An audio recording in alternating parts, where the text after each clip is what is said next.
Buenas tardes, que Dios le bendiga. Le saluda el pastor Agner Añasco de la Iglesia Restauración a las Naciones. Bien, le damos gracias a Dios por un día más salir al aire desde la Iglesia Restauración de la central de la iglesia misma. Estamos transmitiendo para el mundo. Dios bendiga, amados hermanos. Vamos a estudiar la palabra juntos. Vamos rápido a ver la escritura, porque hoy hay un tema muy importante de vital interés para la iglesia: las promesas de Dios. Hoy día vamos a hablar acerca de las promesas de Dios en tu programa. Dios tiene el control. Dios tiene el control. Vamos a abrir la Biblia en el libro de Segunda de Corintios capítulo 2. Segunda de Corintios capítulo 1, versículo 20. Segunda de Corintios capítulo 1, versículo 20. Saca tu Biblia y estudiemos la palabra del Señor. Es momento de alimentarnos. Es momento de comenzar a recordar la escritura y de alimentar nuestro espíritu. La palabra de Dios se lee con la bendición del Padre, con la bendición del Hijo y la bendición del amado Espíritu Santo. Amén. Porque todas las promesas de Dios son en Él sí y en Él amén, por medio de nosotros para la gloria de Dios. Una vez más voy a leer el texto. Porque todas las promesas de Dios son en Él sí, en Él amén, para la gloria de Dios. Hoy quería hablar y voy a hablar sobre las promesas de Dios. ¿Cuánto conoces tú de las promesas de Dios? ¿Cuánto el pueblo de Dios sabe de lo que Dios le ha prometido a ellos? En otras palabras, ¿en verdad sé las promesas que Dios ha hecho para tiempos difíciles, para tiempos de bendición o para todo tiempo? Las promesas de Dios no tienen que ver mucho con la circunstancia en que se dan. Dios las prometió no por lo malo que nos iba a pasar ni por lo bueno que nos iba a pasar. Dios las prometió porque son regalos, porque es su carácter manifestado hacia nosotros. Por lo tanto, las promesas de Dios son un recurso. Mira, note usted esto que es muy importante. Las promesas de Dios son un recurso para los días en que vivimos. Son un recurso para acrecentar la fe, para acrecentar el conocimiento que debemos tener de Dios. Pero ¿cómo vamos a conocer las promesas que tenemos si no conocemos a aquel que las dio, si no conocemos cuál es la voluntad de Dios o no conocemos el carácter de Dios? Primero, vayamos por partes. ¿Qué es una promesa? Una promesa es la expresión de la voluntad de alguien por hacer algo. Una promesa se sella con un juramento de compromiso, quedando la palabra como garantía, empeñando la palabra como honor y dignidad. Por lo tanto, las promesas tienen que ver mucho con el carácter de la persona quien la promete. Por ejemplo, en el matrimonio, cuando alguien se casa, el pastor le dice al cónyuge: usted promete. El decir sí o el hacer esta confesión delante de la pareja, delante de la persona con quien se va a casar, y delante de toda la iglesia o de los presentes, usted está manifestando el carácter, está manifestando la voluntad, está manifestando un compromiso bajo juramento, inviolable. Por eso dice Corintios, el Espíritu Santo dice que las promesas de Dios son en él sí, amén, o sea, indiscutible. Por lo tanto, tenemos que ir partiendo de este punto, esta perspectiva, que Dios ha hecho muchas promesas, y hoy vamos a resaltar las más importantes para que usted tenga la paz suficiente. Primero, conozcamos al que hizo las promesas, el carácter de Dios. En el libro de Números, capítulo 23, versículo 19, dice la Escritura que Dios no es hombre para que mienta, ni tampoco es hijo de hombre para que se arrepienta. Esto es parte de la persona o de la personalidad o del carácter de Dios. Dios no es hombre para que mienta, ni hijo de hombre para que se arrepienta. Por lo tanto, lo que Él dijo lo va a hacer. Ya hemos conocido que la persona que nos ha prometido o aquel que nos prometió tantas cosas que vamos a mencionar en adelante, las va a cumplir, porque no es un hombre como usted o como yo, no es un hijo de hombre como usted o como yo, para que hoy diga una cosa y mañana se arrepienta. Deberíamos aprender de Dios, que la palabra para Dios es muy importante. No hay mejor cosa valiosa. La palabra es más valioso que el oro, que las perlas preciosas. No empeñes tu palabra. La palabra de Dios es la palabra muy preciosa que tenemos nosotros. En el libro de los Hebreos encontramos a un personaje, a una personalidad que es un ejemplo para nosotros en el libro de los Hebreos capítulo 6, versículo 13. El libro de los Hebreos capítulo 6, versículo 13. Porque cuando Dios hizo la promesa a Abraham, aquí encontramos el ejemplo más claro de Dios prometiendo algo al ser humano. Miren, voy a leer el texto completo para que usted tenga una idea acerca de lo que vamos a hablar. Porque Dios, cuando hizo la promesa a Abraham, no pudiendo jurar por otro mayor que él, juró por sí mismo. Juró por sí mismo. No hay nadie que esté sobre Dios ni que sea mayor que Dios. Por lo tanto, Dios no pudo jurar más que por él mismo. Eso quiere decir de que ha empeñado no solo su palabra, sino que ha empeñado él. En la Biblia, hermano, es verdad. No hay ningún texto en la Biblia que sea mentira. Eso hace que el carácter de Dios sea irrefutable. Eso hace que el carácter de Dios, el carácter o la palabra de Dios sea una garantía para que la iglesia esté confiada, esté segura en quien ha creído. Es una garantía para que usted, en medio de esta crisis, en medio de estas circunstancias, en medio de esta pandemia, usted tenga paz, esté tranquilo, porque Dios ha prometido ciertas cosas que ya las vamos a mencionar. Por lo tanto, dice el versículo 14 del libro de Hebreos, diciendo: de cierto te bendeciré con abundancia y te multiplicaré grandemente. En algunas partes de la Biblia, Dios le dice que en él serán benditas todas las familias de la tierra, porque a través de la simiente de Abraham vino el Mesías. Por eso tenemos naciones bendecidas, familias bendecidas. Dios prometió bendecir a todas las naciones y de una manera le da a Abraham la responsabilidad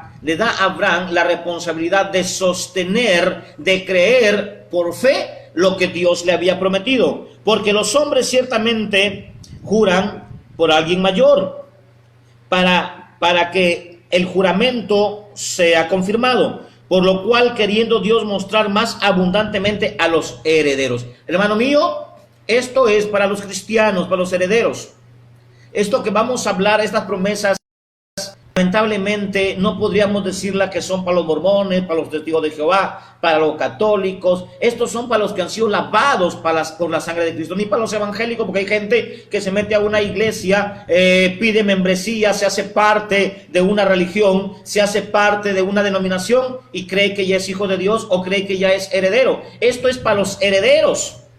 Esto es para los que han sido lavados con la sangre del Cordero, para los que han aceptado a Jesucristo como Salvador personal. No es para cualquiera. No se trata de que porque yo voy a la iglesia, entonces tengo derecho de las promesas de Dios, o porque yo voy a cierta denominación, o porque yo tengo membresía, o porque tengo un cargo en la iglesia, merezco lo que voy a mencionar. Estos solamente son para los hijos de Dios, los verdaderos hijos de Dios, los que son herederos por la promesa que Dios le hizo a Abraham a través de Jesucristo. Si usted es heredero, entonces esto para usted. Si usted es hijo, si usted aceptó a Jesucristo Usted de repente me dirá, no, pastor, yo oro mucho, yo ayuno mucho. Eso no tiene que ver nada aquí.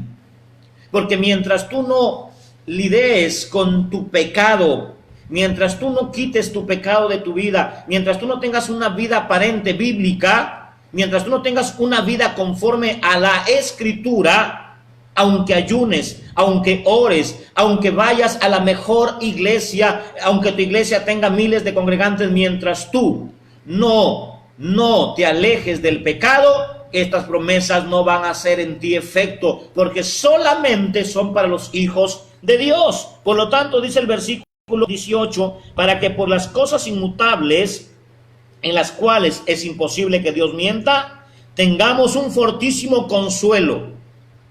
Esta palabra fortísimo habla de una seguridad, habla de tal seguridad que en medio de cualquier circunstancia, en medio de cualquier problema, por más grave que sea, por más solo que te encuentres, lejos de tu familia, lejos de tu casa, sin dinero, sin nada, entonces es aquí donde las promesas de Dios comienzan a participar en tu vida. Pero para que ellas participen, tú tienes que conocer el carácter de Dios, tienes que conocer la voluntad de Dios. Hay gente, hermano, hay cristianos que tienen 10 años, 15 años en el evangelio y aún no conocen cuál es la voluntad de Dios. Hermano mío, yo te doy un consejo muy claro. Si tú no lees la Biblia, si tú no lees la palabra de Dios, jamás vas a conocer cuál es la voluntad de Dios.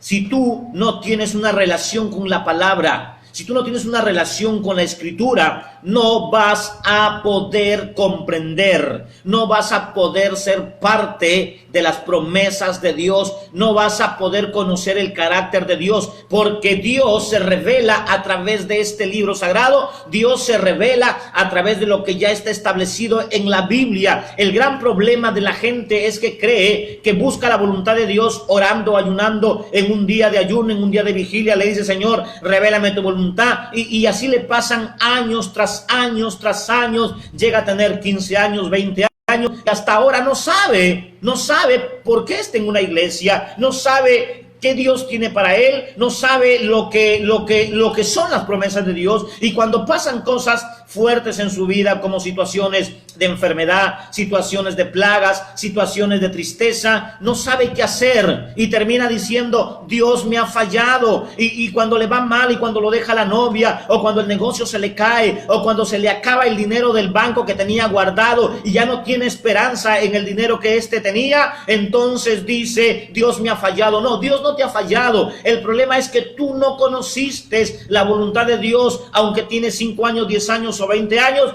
porque nunca fuiste a la palabra. Pero usted me dirá, pastor, yo leo la Biblia todos los días. ¿Qué cristiano hay que no lea la Biblia todos los días? Mi hermano, usted puede leer la Biblia todos los días. No se trata solo de leer la Biblia todos los días. La Biblia dice claramente, Jesucristo dijo claramente que necesitamos escudriñar la Escritura. Hay gente que lee la Biblia como que si leyera el libro Condorito o el periódico de la esquina y dice, ya leí la Biblia, ya estoy lleno de la palabra. No, así no funciona. Mira, hermano, los brujos, los hechiceros, la gente de afuera que hoy que está pasando esta situación se han vuelto tan religiosos que ponen textos bíblicos, le rezan a sus dioses, están leyendo la Biblia. Miren, hoy está pasando algo muy interesante. A través de esta pandemia que estamos viviendo, la gente está invocando a Dios. La gente está invocando a Dios. Estamos viendo en las calles de Italia, de España, del Ecuador y de otros países que la gente que no es cristiana sale a las calles con su vela, se tira de rodillas y llora. Mira, hermano, si Dios se moviera por el lloriqueo, si Dios se moviera porque tú te pones a orar simplemente, pues ya en este momento la pandemia en Ecuador, la pandemia en Brasil, en México, en Italia, España, ya se hubiera ido del momento en que el pueblo se arrodilló. No se trata solamente de ir a orar, se trata de reconocer que hemos pecado contra Dios y tener un corazón contrito y humillado. Esta gente está siendo movida por el miedo a que de repente mañana se infecte el familiar, el hijo, el papá, el esposo. Se están moviendo por el miedo y Dios no va a activar o no va a accionar por el temor, sino con un corazón contrito y humillado. Eso es cuando la gente no conoce el carácter de Dios. Eso es cuando la gente no entiende quién es Dios, cómo actúa Dios, cuáles son los atributos de Dios, cuál son la forma en que Dios actúa. Simplemente se mueven por la circunstancia. No funciona así. Por eso, iglesia, debemos estar tranquilos. Pero lamentablemente estamos viendo reportes de muchos creyentes, de muchos cristianos que antes no oraban y hoy están orando, que no está mal, hágalo, pero hágalo de corazón, arrepiéntase. Creyentes que antes no querían ir a la iglesia porque trabajaban el domingo o porque preferían vender un culto por 10 soles, o sea, hacer horas extras en el trabajo y no iban a la iglesia y porque estaba lejos y le ponían a Dios un montón de pretextos. Ahí están los que no iglesia, y hay mucha gente que le está prometiendo a Dios: Señor, si esto pasa, si yo no muero, si no soy infectado, voy a ir a la iglesia, te lo prometo. Hermano, no funciona así la vida cristiana.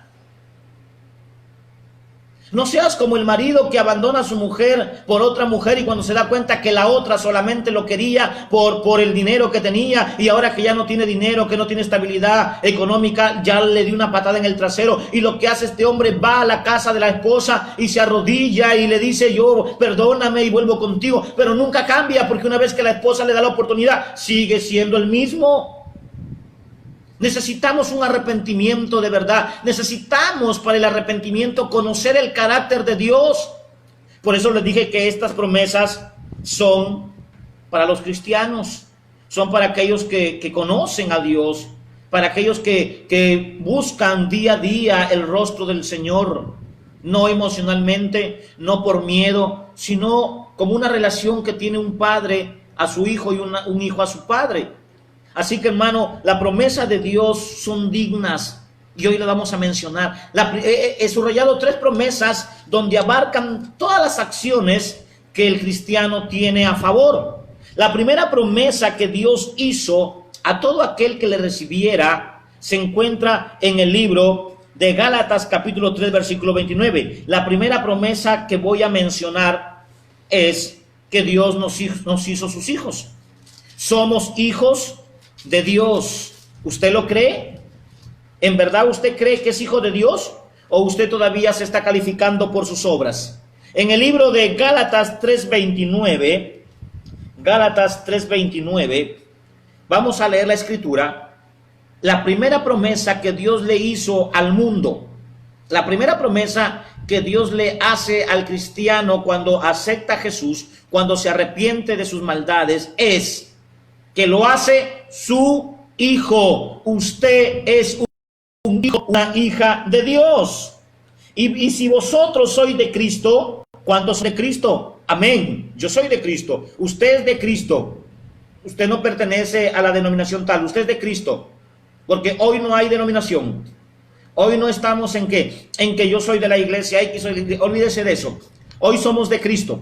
Amén. Por lo tanto, creemos a la palabra del Espíritu Santo plasmada en este libro. Y dice el versículo 29 de Gálatas capítulo 3: y si vosotros sois de Cristo, ciertamente linaje de Abraham sois.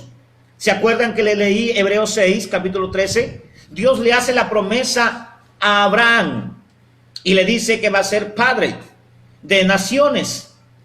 Ahora nosotros somos calificados como hijos de Abraham, no hijos de María, no hijos del pastor, porque la religión moderna o los evangélicos modernos al pastor le llaman papi espiritual. Mira, usted puede ser hijo del pastor X, el pastor Y, pero la Biblia dice que nosotros somos hijos de Abraham.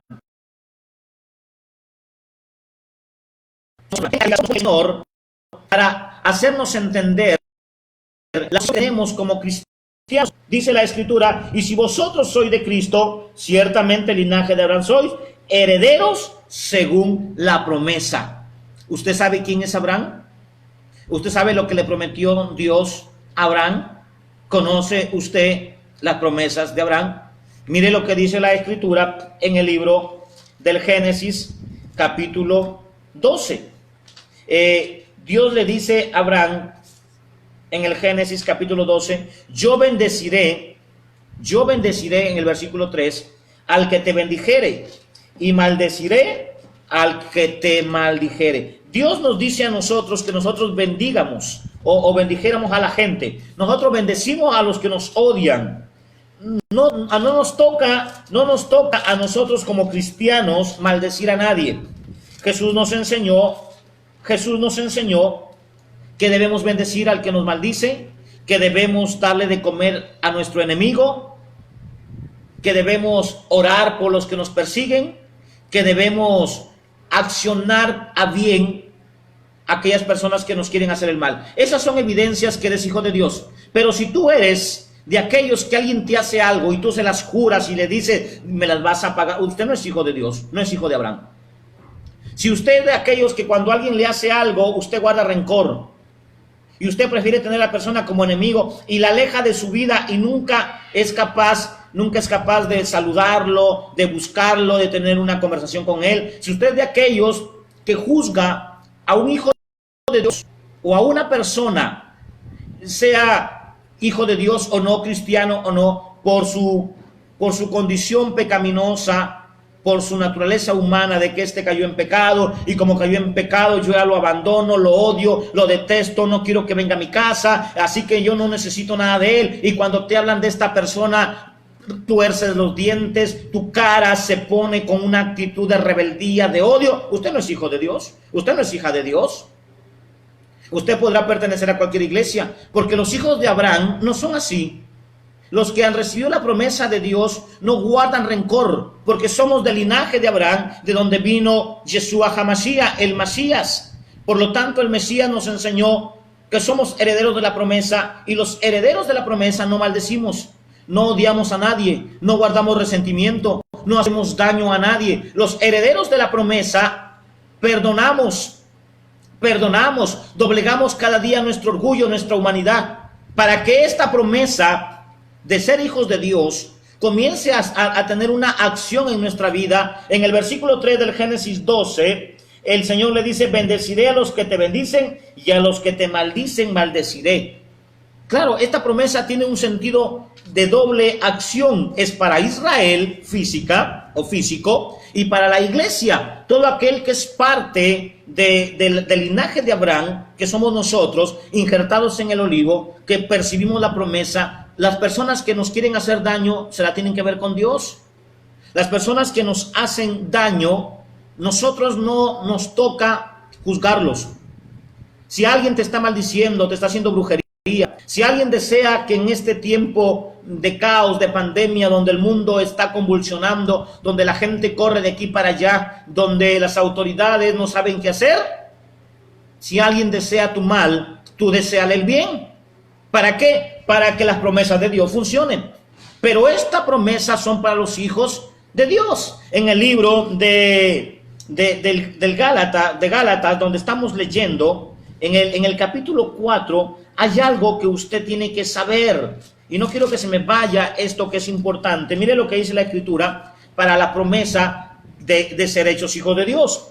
Pero también digo, entre tanto que el heredero es niño, en nada difiere el esclavo, aunque el Señor es de todo, sino que está bajo tutores y curadores hasta el tiempo señalado. Así también nosotros, cuando éramos niños, estábamos en esclavitud bajo los rudimentos del mundo. Esta metáfora o esta analogía de ser niños, de ser antes, no éramos cristianos, antes éramos llevados por doquier, el pastor nos decía cualquier cosa y nosotros creíamos que salir a vender papas rellenas o hacer ciertos sacrificios en la iglesia nos hacía hijos de Dios. Pero cuando llegamos y nos damos cuenta que el libro de Efesios capítulo 2 versículo 8 dice que no es por obra para que nadie se gloríe, sino que tiene que ser de una manera distinta. Mire lo que dice el versículo 4. Pero cuando vino el cumplimiento del tiempo, Dios envió a su Hijo nacido de mujer y nacido bajo la ley, para que redimiese a los que estaban bajo la ley, a fin de que recibamos la adopción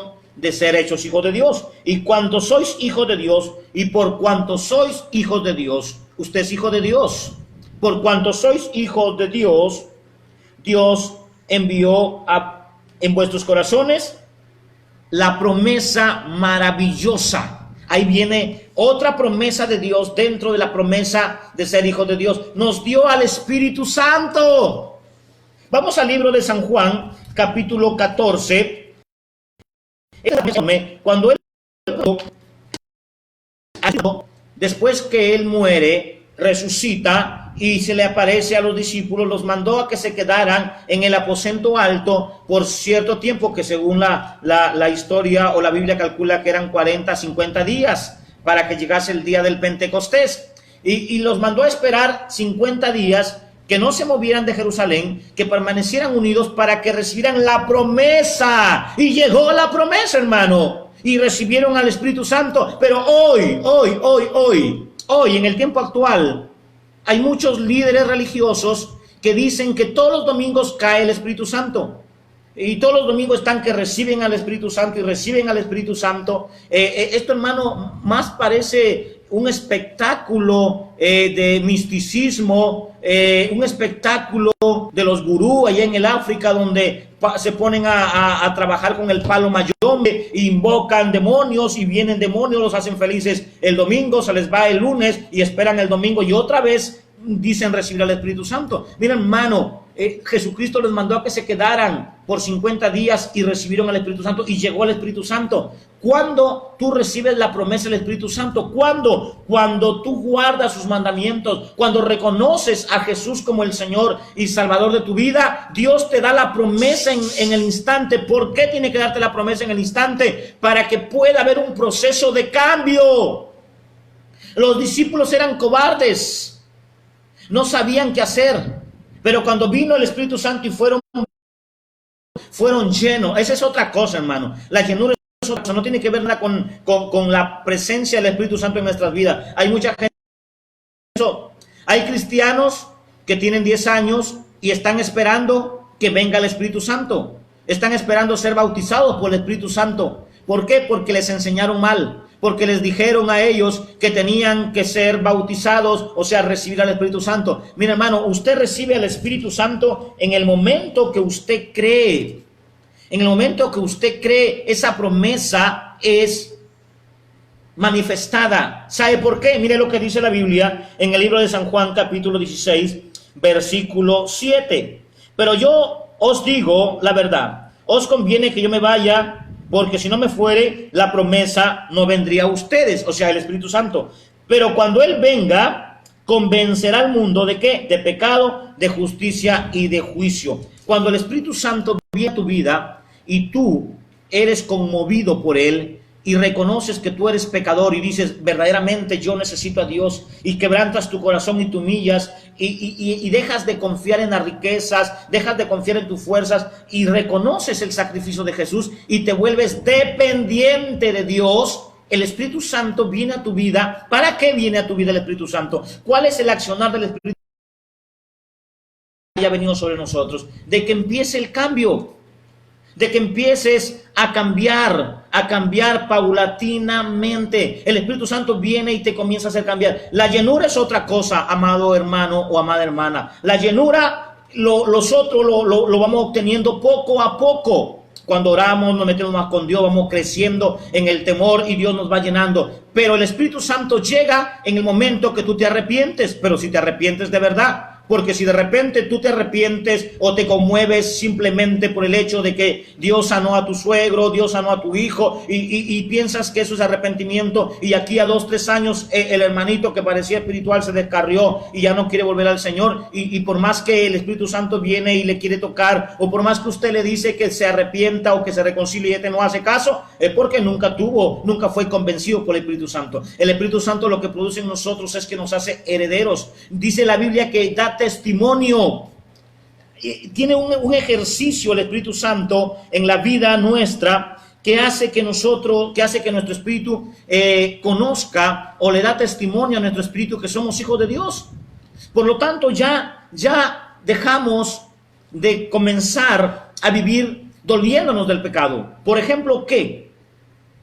Si usted todavía está siendo juzgado por su pasado y usted está entrando en trances psicológicos, emocionales, de que me siento culpable y no se siente perdonado, es que ahí hay un problema en su vida. Porque el Espíritu Santo, una vez que te convence y tú te arrepientes, la Biblia dice en el libro de 2 de Corintios capítulo 5, 17, que todas las cosas son hechas nuevas.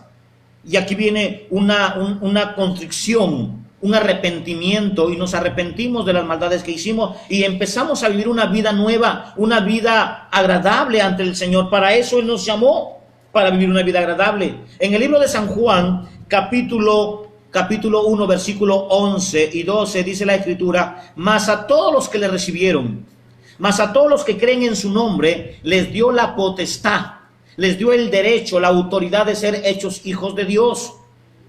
Les dio la autoridad de ser hechos hijos de Dios. A los que no hemos sido engendrados por carne como los judíos físicos o naturales, sino que hemos sido engendrados por el Espíritu Santo. Por eso que el Señor Jesucristo le dice a Nicodemo: si no nacieres de nuevo. No le hablaba de un nacimiento físico porque ya el hombre era un anciano. Le hablaba de un nacimiento espiritual. Los hijos de Dios nacemos de nuevo. Morimos para el pecado y vivimos para Cristo. La promesa más enorme, más grande, el tesoro más grande que el cristiano puede tener es la presencia de Dios en la persona del Espíritu Santo en su vida todos los días. Por eso Él dijo: no te dejaré ni te desampararé, estaré contigo todos los días de tu vida. Mira, hermano, esto es independientemente si lo sientes o no lo sientes, porque hay gente que va a la iglesia y dice recibir al Espíritu Santo el domingo y sale muy lleno, muy fortalecido, muy contento, pero le dura hasta el día lunes, martes, miércoles. Tiene que volver el domingo para que otra vez le den otra removida y lo hagan saltar como churumbo, como zancudo fumigado, y otra vez sale. ¿En qué momento se te salió el Espíritu Santo? La llenura es otra cosa que la hablaremos en otro tema por cuestiones de tiempo. La segunda promesa es la promesa de la salvación. La Biblia dice en el libro de Romanos 8:24, Romanos 8:24 nos da un alcance muy importante acerca de nuestra común salvación. Porque en esperanza fuimos salvos, pero la esperanza que se ve no es esperanza, porque lo que alguno ve, ¿para qué esperarlo? ¿Cuál es la esperanza, hermano? ¿Cuál es esa esperanza? ¿En qué esperanza fuimos salvos? ¿En qué esperanza? En la promesa dada de Abraham a Abraham a través del Mesías. El Mesías es una esperanza para el ser humano. El hombre no tenía esperanza de llegar a Dios. Habíamos roto el puente desde el momento en que el padre Adán y la madre Eva pecan contra Dios. La santidad, la justicia de Dios. Vemos que Dios puso querubines en la entrada como una espada. Esto representa la santidad de Dios, la justicia de Dios, que el hombre ya no podía volver a entrar a la misma presencia de Dios que era el huerto del Edén, sino que lo desechó, lo sacó fuera. Por eso dice la Biblia que la paga del pecado es muerte, y los que han sido desechados, somos desechados por causa del pecado.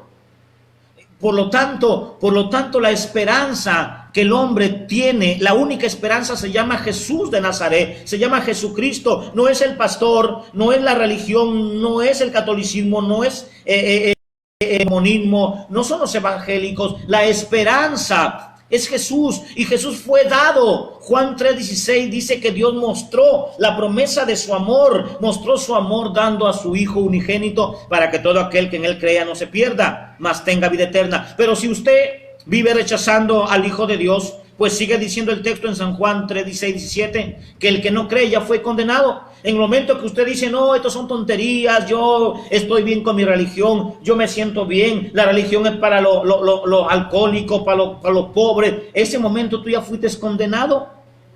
Y el versículo 17 y 18 dice que Dios no envió su Hijo al mundo a condenar al mundo, sino a salvar al mundo. Pero el mundo no quiere, o algunas personas de este mundo no quieren ser salvos, porque quieren seguir viviendo, fornicando, mintiendo, robando, transando, siendo corruptos. Porque la gente prefiere tener una comida caliente bajo corrupción, bajo mentiras, bajo robos. La gente quiere seguir tomando, emborrachándose, mintiendo, y rechaza la salvación. Pero en este tiempo de pandemia la gente se está enfrentando con una realidad que mañana de repente viene esta plaga y te cae, te infecta y no vas a durar más que 20 días y de ahí te vas a morir. ¿Dónde vas a pasar tu eternidad? En el libro de Efesios capítulo 2, versículo 8 dice que la salvación no es por obras.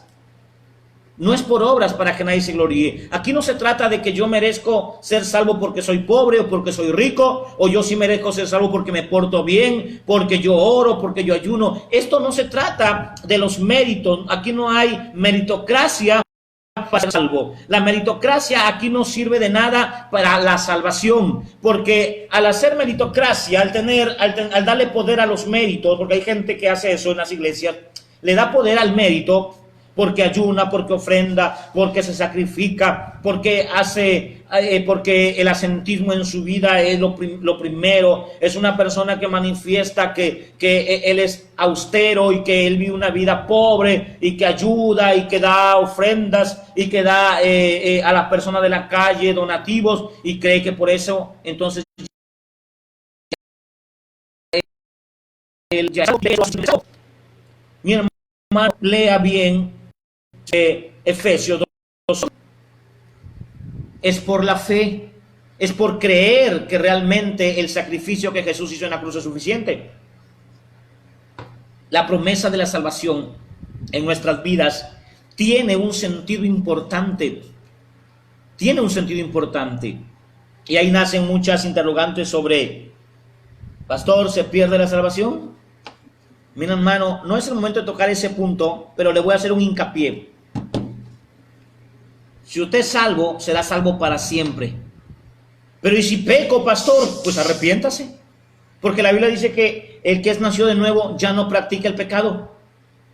Pero si usted es un practicante de pecado, pues no, usted nunca nació de nuevo. Usted lo que tuvo fue religión, denominación, emoción, etcétera, etcétera. Pero usted nunca nació de nuevo. Los nacidos de nuevos no practicamos el pecado, sino que pecamos porque somos seres humanos. Hay 4 formas de cómo pecamos: por pensamientos, por omitir una verdad, por obras. Hermano, esta forma nos hace que somos vulnerables. El apóstol Pablo dijo claramente que él servía al pecado en su cuerpo humano por la ley del pecado y en la mente con la ley del espíritu. Eso no, Pablo no estaba diciendo de que él le gustaba pecar, porque hay gente que se justifica de eso y dice, aquí Pablo dice que él puede pecar porque es un hombre pecador. No, hermano, no se está refiriendo a eso. No se está refiriendo a eso. Él está diciendo de que si él peca, si él comete un error, una falla, es porque hay una ley en nuestro cuerpo que cuando Adán y Eva pecaron, entró un poder, nomos, la ley. Hay una fuerza que nos impulsa al pecado. Nosotros no queremos pecar. El deseo del cristiano tiene que ser no pecar, odiar el pecado, sentir un asco, un alejamiento por el pecado. No se debe, el cristiano jamás, estoy convencido que el verdadero cristiano jamás celebra el pecado de alguien. Jamás está a gusto cuando peca. Si cuando usted comete un pecado se siente alegre, contento y como que no pasa nada, hermano, hay un problema en su vida. La salvación que nosotros tenemos, que es el regalo, lo cuidamos no para ser salvos, sino porque ya fuimos salvos. Nos portamos bien no para ser salvos. Cantamos no para ser salvos. Ofrendamos no para ser salvos. Diezmamos no para ser salvos. Congregamos en una denominada no para ser salvos. No hacemos absolutamente nada para ser salvos, porque ya hubo alguien que hizo todo lo suficiente para que usted y yo seamos salvos. Se llama Jesús de Nazaret. Jesucristo. Nosotros nos portamos bien porque ya somos salvos. Nosotros amamos al prójimo porque ya somos salvos. Nosotros ofrendamos, diezmamos, damos donativos porque ya somos salvos. Esa es una acción de agradecimiento. Es un fruto que el Espíritu mismo produce en nosotros por agradecimiento a lo que Él hizo, no para merecer algo. Entiéndalo, iglesia. Es tan sencillo. Pues la salvación tiene mucho que ver con Jesucristo. En el libro de Hechos, capítulo 4, versículo 12 dice que en ningún otro hay salvación. De repente alguien que no es cristiano me está escuchando. Hechos 4:12 dice, en ningún otro hay salvación, porque no hay otro nombre dado a los hombres por el cual usted y yo podamos ser salvos, sino Jesucristo.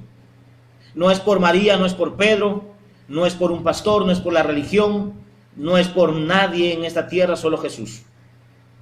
En Jesús tenemos la salvación. Por lo tanto, tenemos que entender claro. Ahora, la promesa de la salvación se extiende en la familia. En el libro de Hechos 16:31 dice, cree en el Señor Jesucristo y serás salvo tú y tu casa. Hechos 16:31. En el momento en que yo creo en el Señor Jesucristo, hay una ventaja mayor de que mis familiares, tíos, primos, hermanos, cuñados, que no han aceptado a Jesús, que no conocen a Jesús, empiecen a ver a Jesús más cerca en nuestras vidas. Hay una posibilidad enorme en que Dios comience a actuar a favor de nuestros familiares a través de nosotros que somos la luz, a través de nuestro testimonio, a través de nuestra predicación. Nuestros familiares van a ir llegando a los pies de Jesucristo. Por eso dice la Escritura, cree en el Señor Jesucristo y serás salvo tú y tu casa. Esto es importante. Miren las evidencias, la manifestación de la salvación. Sabemos que esto que estamos viviendo hoy, esta plaga del COVID-19, son principios de dolores. Ni siquiera son los dolores, hermano. Ni siquiera son los dolores, son principios de dolores. Por eso debemos estar tranquilos.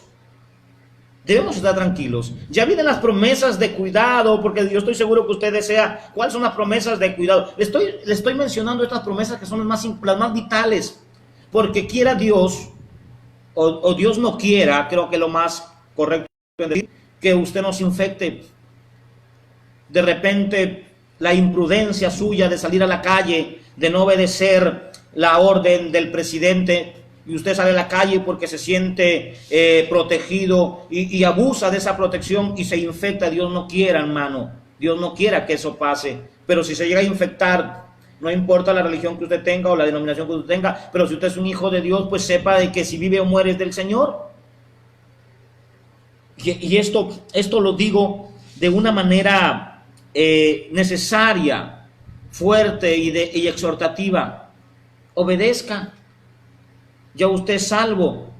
Y si se muere en este tiempo, pues se va para el cielo. Y cuando hablo de los principios de dolores, estoy tratando de influenciar tu corazón para que entiendas de que el Señor Jesucristo dijo esto.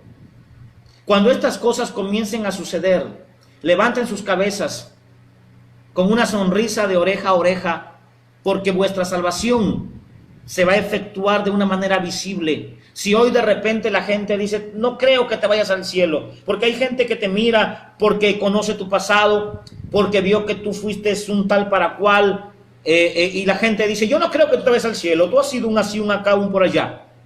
Pero usted tiene claro que Dios ha recogido, ha llamado lo más vil, lo más sucio de este mundo para avergonzar al sabio. Pero cuando acontezca los dolores que le llaman la tribulación y después la gran tribulación en el cual la iglesia no va a estar, de hecho, entonces la gente se va a dar cuenta que la salvación suya era real, que usted no estaba loco, que usted no había sido lavado su cerebro metiéndole una fantasía de la salvación. Cuando el rapto de la iglesia se dé y la gente vea que lo que la Escritura dijo se cumplió, se darán cuenta que usted tenía razón. Por eso Jesucristo nos dijo eso. Me lo preguntó una persona y me dijo que cómo yo me sentía al ver esto. Bueno, le dije, me siento bien, tranquilo, en paz, y es más, hasta me siento alegre. Y me dijeron, ¿que te alegras por la desgracia? No me alegro de la desgracia de los demás. Me alegro de que se está cumpliendo lo que el Señor Jesucristo mencionó. Me alegro que la palabra de Dios tenga poder para cumplirse. Me alegro de que la gente entre en conciencia ya que la palabra está cumpliéndose. No me alegro de la desgracia de los demás. Si alguien está mal, yo oro para que Dios lo sane y le dé la oportunidad de vivir. Yo me alegro de que la palabra de Dios, lo que dijo el Mesías, por más duro que esto sea, Por más fuerte que a usted le parezca, hay personas que dicen, yo no entiendo a Dios. Pues jamás lo vas a entender, jamás lo vas a entender, porque nunca te acercas a leer la Escritura, porque no te has interesado en conocer a Dios. Ahí está el Señor, tal como Dios quiere que lo conozcamos en su palabra. El libro de San Juan 17:3 dice, esta es la vida eterna, que te conozca. El problema es que usted no lo quiere conocer. Yo estoy contento y alegre, feliz de que esto pase, aunque es principio de dolor, y en otras palabras, es casi nada. Porque cuando vengan las verdaderas cosas, y comiencen las trompetas a sonar, y comience a haber plaga que te mata en 2 horas, en 5 horas, o cuando veamos salir a los demonios del Tártarus, a los demonios o a los ángeles que se rebelaron contra Dios en el cielo, que son más letales, más fatales, podemos decirlo así, que aún los demonios que hoy vemos que hoy tienen operatividad en este mundo, ¿le tienen temor? ¿Se imagina usted eso? Esos demonios que se rebelaron contra Dios y hicieron una tremenda batalla están encerrados en prisiones de oscuridad. El día que sean sueltos, dice la Biblia, que van a manifestarse y van a tener un aguijón, que con eso van a herir a la gente. Eso va a ser terrible. Pero la salvación se va a manifestar. Otra de las promesas es la vida eterna. Tercera promesa. Aunque estas promesas que estoy mencionando no las ve usted palpables, ¿verdad? O sea, porque aquí no hay una manifestación. Usted quiere acción, usted quiere ver que Dios se levante a su favor y que se vaya la plaga y que se cure, etc. Pero déjeme primero darle los argumentos más importantes. Hay cosas más importantes que la salud. Hay cosas más importantes que el dinero. Hay cosas más importantes que esta vida. Es la vida eterna. Es la vida eterna. En el libro de San Juan, capítulo 10, versículo 28, el libro de San Juan, capítulo 10, versículo 28, el Señor dijo lo siguiente: yo les doy vida eterna y no perecerán jamás, ni nadie las arrebatará de mi mano. Si usted es hijo de Dios, usted es hijo de Dios para siempre. Si usted está en la mano de Dios, nadie lo va a arrebatar. Usted ya es hijo de Dios. Sino que el diablo le quiere decir en su oído, en su mente, mira, has pecado, tú no eres hijo de Dios. Hermano, necesitas tener la seguridad de la salvación. Necesitas tener la seguridad de la vida eterna, porque te puedes morir mañana, nos podemos morir mañana. Tenemos que tener esta convicción, esta seguridad. No seamos como Sara, la mujer de Abraham, que cuando Dios le hace la promesa de tener un hijo, Sara vio las posibilidades y se dio cuenta que no tenía ninguna posibilidad. Ya era de edad avanzada, ya no sentía deseos sexuales, la matriz se le había secado. Y dijo Sara, yo creo que Dios se equivocó. Pues yo ya no siento deseos, mi vida ya no es la misma. Así que te voy a dar a Agar, mi empleada, para que a través de ella tengas el hijo que Dios te prometió. Hay gente que no tiene la seguridad porque no confía en Dios.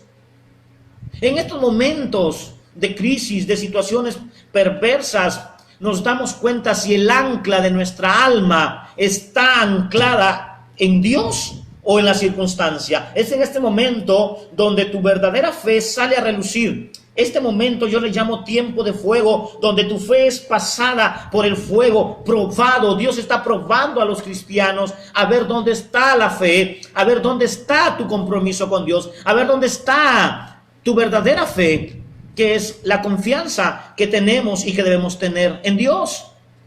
Por lo tanto, el Señor dice que el que está en su mano, nadie lo va a arrebatar. Procure estar en la mano de Dios. El Salmo 91 dice, el que habita, esa palabra habitar, tiene una connotación, en el hebreo es seter, que significa secreto. Seter, secreto, el que habita en el secreto de Dios. Necesitamos tener una intimidad, habla de intimidad, habla de hacer nuestro campamento, de hacer nuestra vida en relación a la Escritura, en relación a la oración, en relación a la palabra, en vivir una vida consagrada, una vida apartada del mal, no apartada de las cosas que no tienen que ver nada. nada con nuestra vida espiritual. La vida apartada del mal es apártate del chisme, de la mentira, del robo, del asalto, del odio, de la mentira, de la fornicación. Eso es apartarse del mal, no apartarse de los parques, no apartarse de la sociedad, no apartarse de la familia. Eso no tiene que ver nada. Hay gente que ha malinterpretado esto y en lugar de apartarse del pecado, se apartan de la familia yéndose a los monasterios, yéndose a los lugares sólidos donde no habita nadie, y piensa que de esa manera el pecado se queda en la ciudad o se queda con la gente y piensa que usted va a ser santo. Hermano, el pecado está en usted. Controle cuando esté solo. ¿Qué haces cuando estás solo?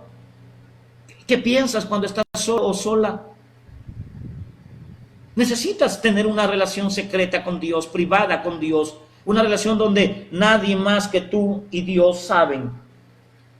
La confianza. La vida eterna que Dios nos da, esa promesa que Dios nos ha dado. En 1 de Juan 2:17 nos habla acerca de la verdadera forma en que usted y yo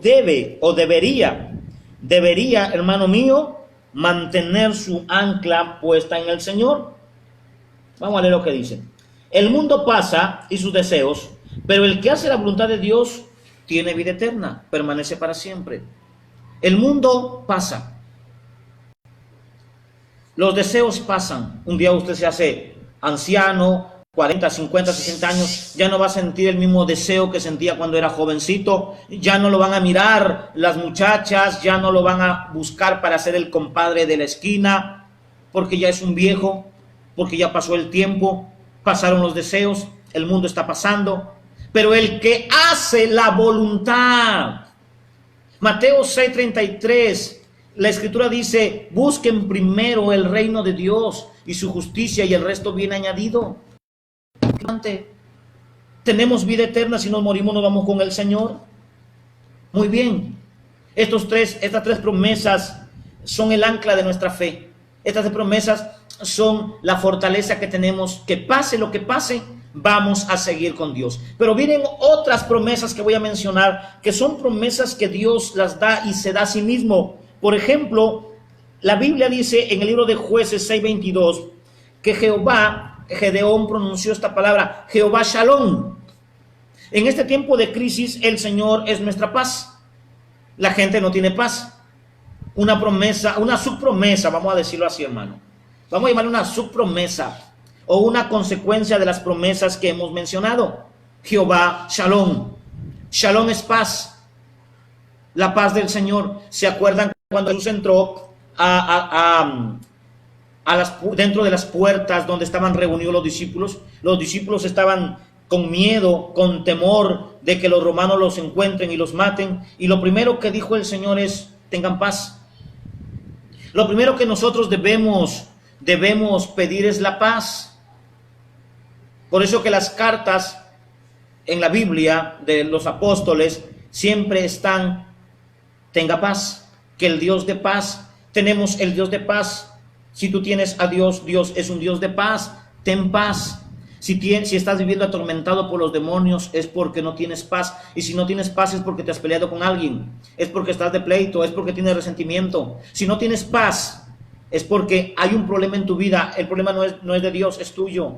No es de la iglesia donde congregas, no es del pastor, el problema es tuyo.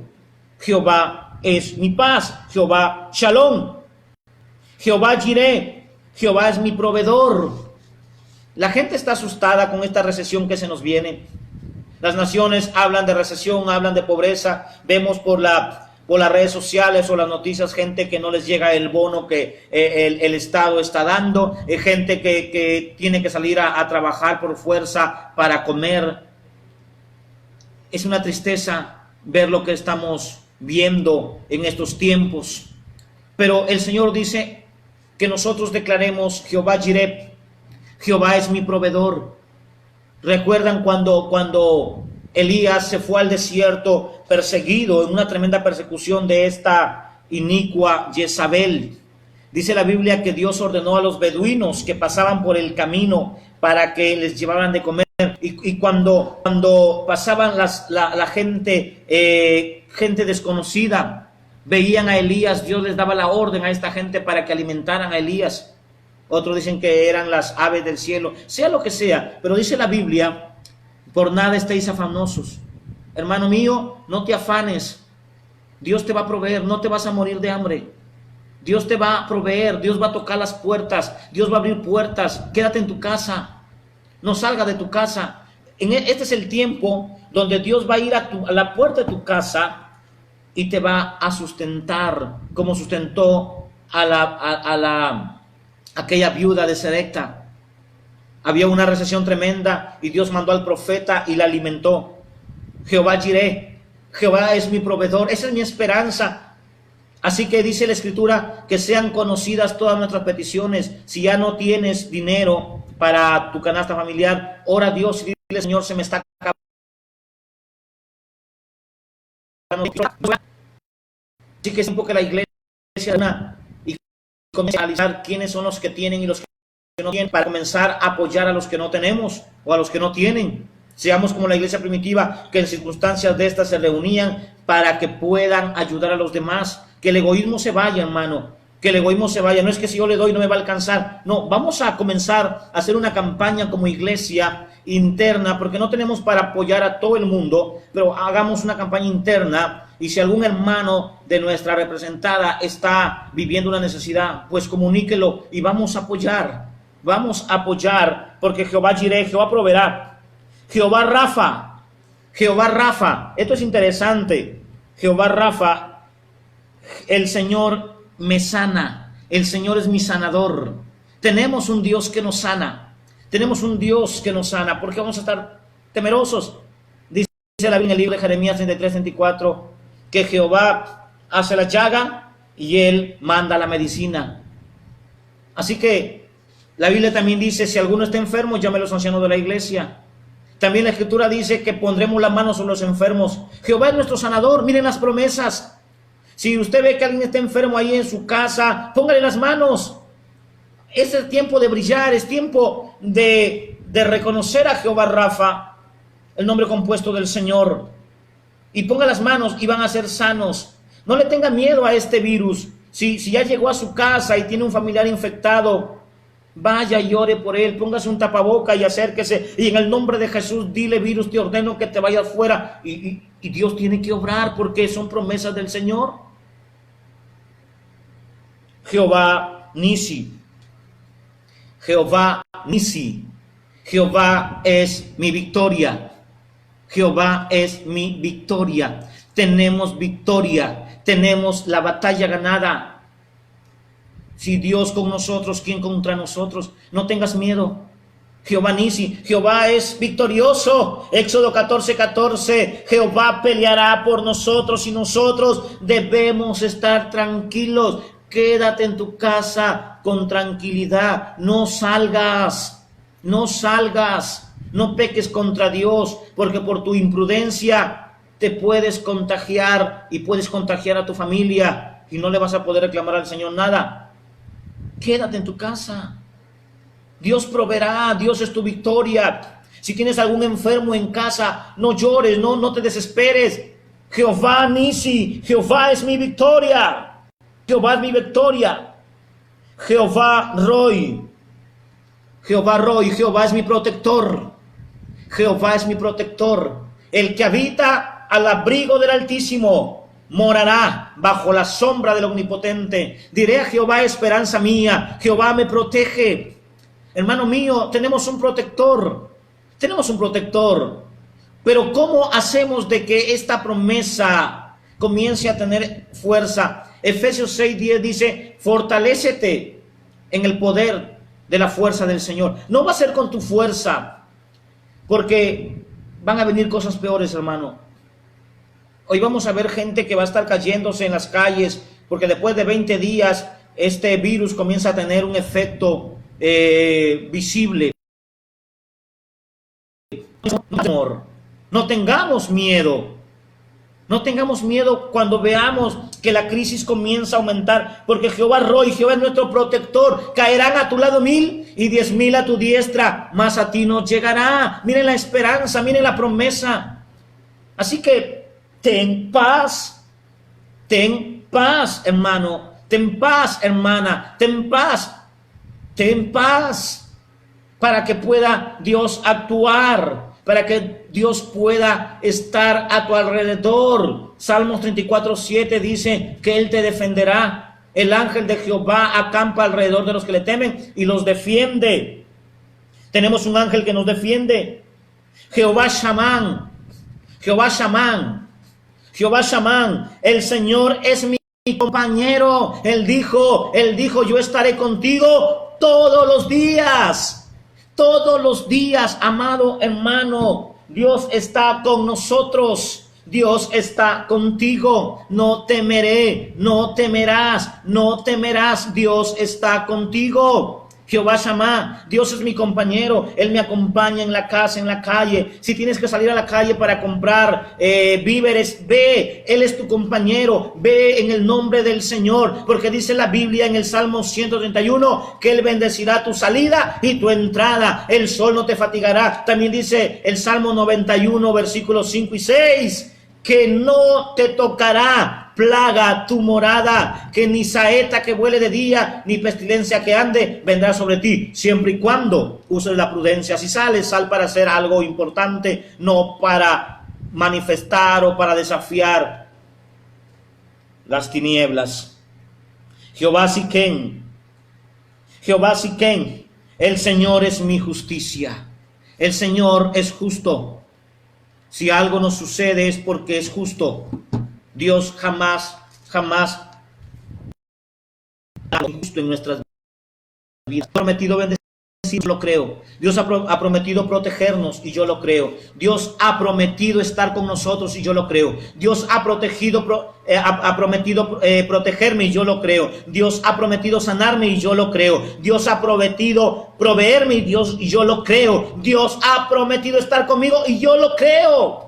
Yo lo creo, Él está con nosotros. Ten paz, iglesia, ten paz, ten paz. Ahí está el secreto, ten paz. Si no tienes paz, entra a tu cuarto, pide perdón, llora todo lo que tengas en el corazón. Y si tienes miedo, dile al Señor, Señor, tengo miedo, y el Señor cambiará tu miedo por paz, porque Él te ha dado un espíritu de valentía, de dominio propio. Él no te ha dado espíritu de cobardía. Pero si te está invadiendo el temor, si te está invadiendo las noticias, anda, métete con Dios en el secreto de Dios, y pide fortaleza. La Biblia dice en el libro de Filipenses 4:13, todo lo puedo en Cristo que me fortalece. Amén.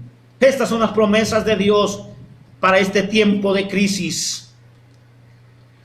Bueno, hermano, si oíste esta palabra, si quieres reconciliarte con el Señor, si has pecado contra Dios, si tienes temor, vamos a hacer una oración. No suelo orar a través de estos medios, pero vamos a pronunciar unas palabras ante Dios y usted lo va a hacer en el secreto de su casa.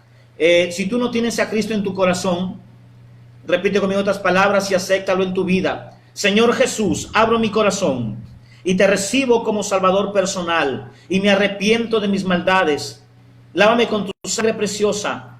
Señor, que esta crisis haya servido para hacerme ver que soy finito y que puedo morir mañana. Pero yo quiero, Señor, entregarte mi vida a ti. Sea que viva o sea que muera, quiero ser tuyo, Señor. Lávame con tu sangre y escribe mi nombre en el libro de la vida, Señor, y no lo borres. Muchísimas gracias, amado Dios, en el nombre de Jesús.